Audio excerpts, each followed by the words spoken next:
Hello everybody. Today I'm going to stitch out a new design and I thought it would be nice if we did it together. Yesterday I spent most of the day digitizing 20 designs for the first set in the Renaissance Fuchsias set, and I've played around with the colours and I need to do some testing out. Now, to begin with, I digitized them in purples and reds, which is probably the most familiar type of fuchsia colour, but I grow a lot of fuchsias, probably over 50 varieties in my garden, and I do have other combinations of colours as well. So I've chosen red and white, which reflects one of my favourite fuchsias, which is called Swing Time, and then I also wanted to do some designs that had white with pink veins in. Now this is a little bit more of a challenge, obviously, because trying to get the petals to show clearly when you've got a lot of white stitching is a bit of a challenge. So this is what this stitch out is about today. That was one of the fuchsia buds, and for the digitizing for this I've actually done a double satin stitch, which will give a rounded effect to the bud. When you're filming and concentrating on what you're saying, you can easily forget to change the colours. I thought, why have we got stems here that are red? So what I'll do is I'll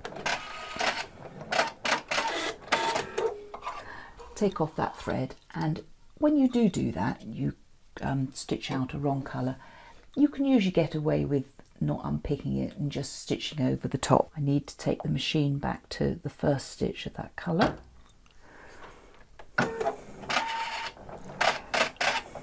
I think matching greens for embroidery for the leaves and stems of flowers is one of the hardest things to do. When you look at an actual leaf, there are a lot of shades of green within it. I've been known to take all my green threads out into the garden and lay them alongside the leaves to try and get the most accurate colour, and I'm never really 100% happy with the results, but let's see how it goes. This is one of the new Sulky Rayon colours, 1835, which is a lovely rich green. Now this design has over 30,000 stitches in it, and so I should be stopping when we're doing large colourways. Now we've stitched out the leaves, and as you can see I've got two sizes of fuchsia leaf here. I've chosen for this particular stitch out to make the leaf slightly lighter than the stems and the veins of the leaves, but the leaves of fuchsia plants are very distinctive. If you love them as much as I do and you've grown them for as many years as I have, I can usually tell each one by a lot of them just by their leaves alone, so they're all very distinct. As you can see here, we do have a little bit of that red showing through because it was a dense stem and there was a lot of stitching there. Ideally it didn't work, but a lot depends on whether you want to keep the stitch out that you're doing. You've invested in the fabric for it, and in this particular case I'm stitching out on ivory silk, so I wouldn't throw it away, and I just wanted to show you the difference. Right, we're going to change over to the other green, and this will fill in the stem gaps. Right, we've filled in these leaves. I just quickly colour sorted this design. It is in fact 4 designs, and so it's not doing everything quite in the sequence it should. But we're moving over now to some of the colours. I want to see how they develop. Now I love my Epic because it allows me to scroll right in and see exactly what stitch it's going to do next, and it's actually doing this inner part of the petal, and for that I've chosen a very pale grey or a very pale white, a pale green. I'm going to use this one, which is 1063, and it will give the impression of just white in shadow. That's the theory anyway. That's stitched out very nicely. I'm very pleased with that. Now I have chosen a very pale, and the spool didn't run out, which was good. Let's just pop that one on that one. I've given a very little oh dear, pale mauve edging, just to help the flowers stand out. I'm very reluctant to put edgings and outlines around flowers because in nature they don't have them. So there's always a challenge between getting it realistic and actually making the embroidery pop. But let's see how this looks. As these are very tiny little satin stitches, they really they're not too obvious, and they just help that background pop. So I think that's good. And that one was Sulky Rayon 81824, which is one of the newer colours. I think it's called Gentle Rain. Not quite sure. I haven't learnt them all yet. Now, I can't remember what this is stitching out. Unfortunately, one of the things which the Epic does not do, it does not show you what, you can't isolate one colour. And I would say that was one of its main faults, but never mind. If we scroll in, this is showing us what it's going to do next, because I'm not so sure. Oh, that's right. It's going to do the little bits inside, because obviously it's most important we have these before we stitch the outer petals. It's a bit much when the digitize. I can't remember what's happening next, but I must admit I've been working on these designs for would you believe this, several years, because I love fuchsias so much. Like orchids, it took me a long time to be confident enough to capture their beauty in embroidery, and this is my first attempt. Now we're going to use the true red, which is 1039. Right, it's finished that red here, the tops of the fuchsias. These fuchsias are not quite life size. I think certainly they are usually just a little bit bigger than this. Well, this variety that this design is based on. Now you can see here that I've done the outer.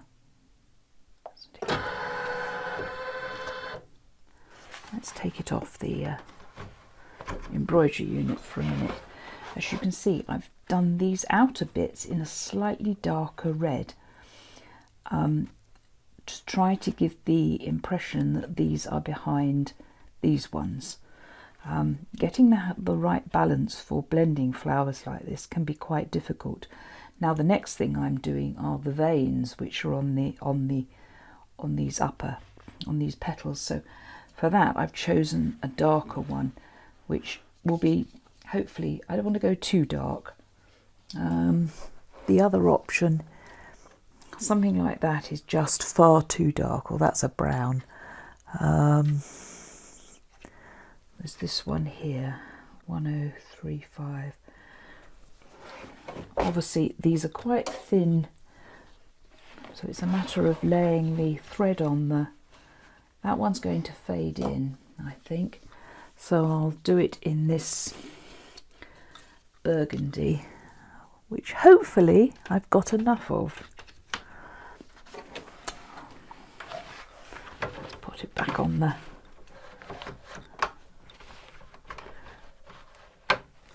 I like to listen for the click when I push it in place, then I know I'm all right. So we'll take that red off and wind that up in a minute. Now I would say that that's worked perfectly, but one thing it has done, although the little veins are quite thin, they are literally just running stitches, they do make the red overall a little bit darker. So perhaps that red would have been better on the sides here and a slightly lighter red in the middle. But you know me, I'm very critical.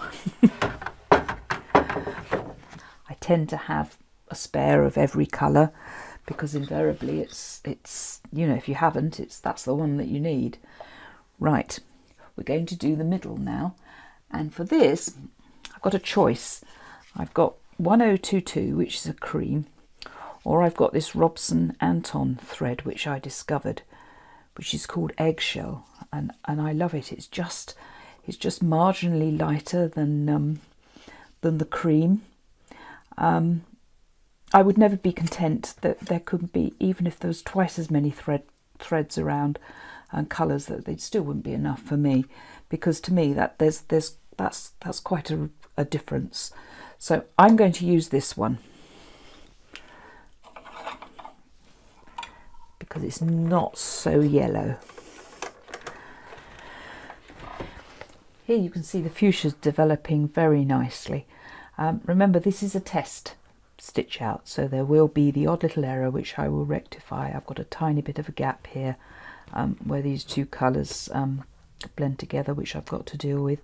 But overall I'm very happy with this. Obviously this is staggered here so that when we put white above here it will blend in nicely, and then we've got the lower part of our cream fuchsia there, or our white fuchsia, which is that one there. So it's the same actual flower, it's just we're using different colours. There are this flower here is just marginally bigger than that one. I'll pop that back on the hoop.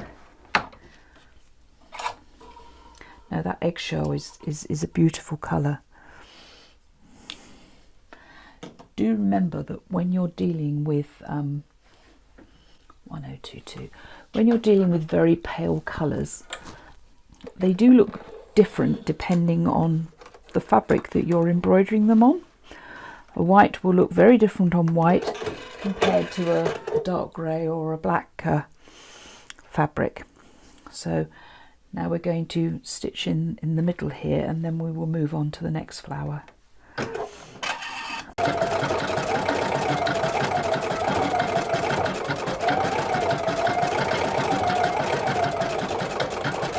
They look lovely. I'm really pleased with those. We're just going to create just a bit more veining. Somewhere in the digitizing process, this one has become uniform and this one is a little bit more irregular, so that looks better. So that needs to be tidied up there. Right, our leaves now are created for this fuchsia at the top. But alongside the, I've got a scroll. Now this scroll goes over the leaf without sections of the leaf being excluded, so that if you are stitching out this design and you decide not to have the scroll, then there isn't a problem. You haven't got bits behind that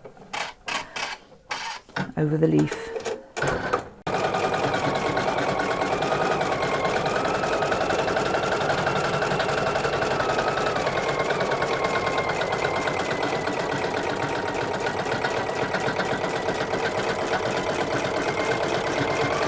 Many of my collections have several elements within them, or types of elements. I think it's important, as well as having the main flowers, that there should be some sort of decorative element with it. So I've got these scrolls and loops, and just to add variety, and they can be used for corners and frames and things. But right, we're going to stitch one of the main bodies of the fuchsia now. Obviously, when we did our last fuchsia, we weren't doing a fuchsia that was white top and bottom, as this one is. I'm going to go for the bright white here, and then go slightly darker in the middle, but let's see how that works out. When my epic starts misbehaving and not trimming stitches, then I know it's probably time to clear out the bobbin area. It does get mucky very quickly, a lot quicker than any other machine that I've owned. Right, that's the first section of the fuchsia. I've actually used 4 colours, 4 very sort of off white and three shades that are off white for this to get as much variety as I can. Now the next one I'm going to use 1063, which is called pale yellow green, but when you stitch it out on ivory silk like I am, it's the green is not terribly obvious, and it's doing the double satin buds. Right, I'm going to use this colour now. Go back to the eggshell. I've actually swapped these 2 colours around from my initial choices. This has been digitised in such a way that the stitches go around at a curve. That green is just a little bit too green because it's a large area. It's a little bit too green for me. Perhaps we should have used this colour that I'm using now and gone for a whiter shade here. Now here you see my fuchsia and you see it developing. I've now got an outline, I think, that's going to go around the edge.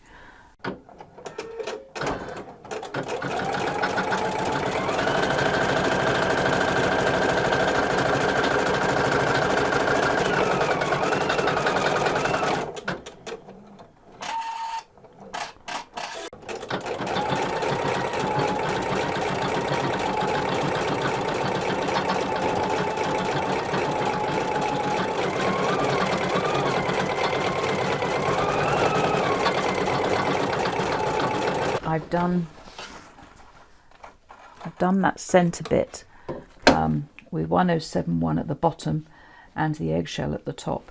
Now here you can see the fuchsia. It's got several shades, but the different sections are you can see them. If this had all been stitched out in one colour, it would just be a mass of stitches.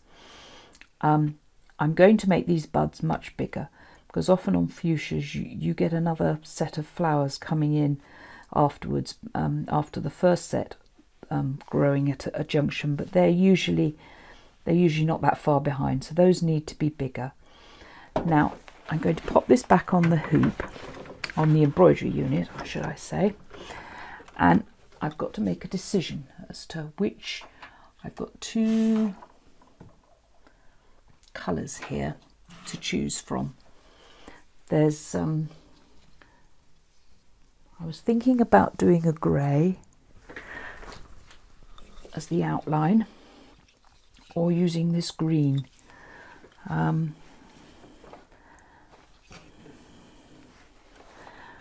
think the green is the better option. I think grey will be lost in the design, because they're quite small stitches. They're just running stitches, just to give some definition.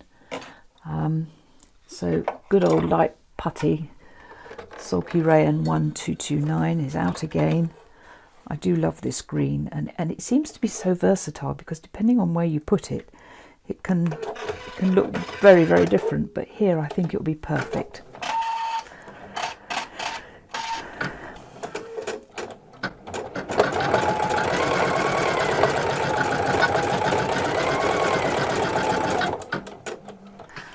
Right, I'm not utterly convinced. Oh, I did pull that away. It needs to have a line down here to define this one from this one. This is what we call a back stitch. Perhaps just a running stitch would have been better in that shade. As you can see, it's working out the shade and the density of the stitching for the details of flowers can be quite tricky. And I suppose to a certain extent it's personal preference as well. That's our white fuchsia. Not perfect. I either need to tone down this colour or make it a running stitch. But they're not bad. I'm going to finish off the design now, and I'll show it to you when it's complete. It's doing some scroll work up here, and just I'm testing out some buds down there. So yeah, just got to do a tiny bit more work on that fuchsia, but we're getting there.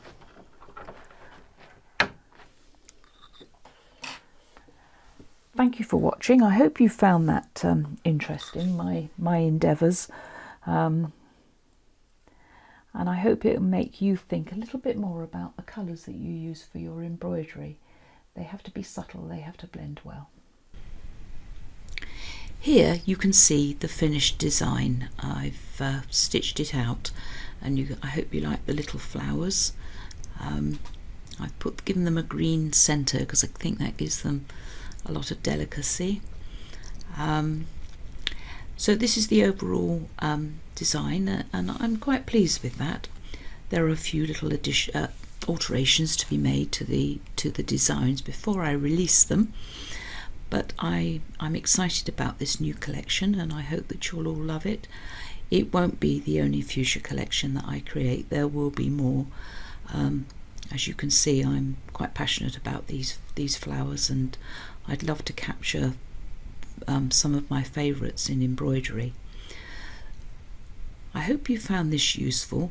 It tells you a little bit about the system that I use and how I make decisions about stitching and also about colours.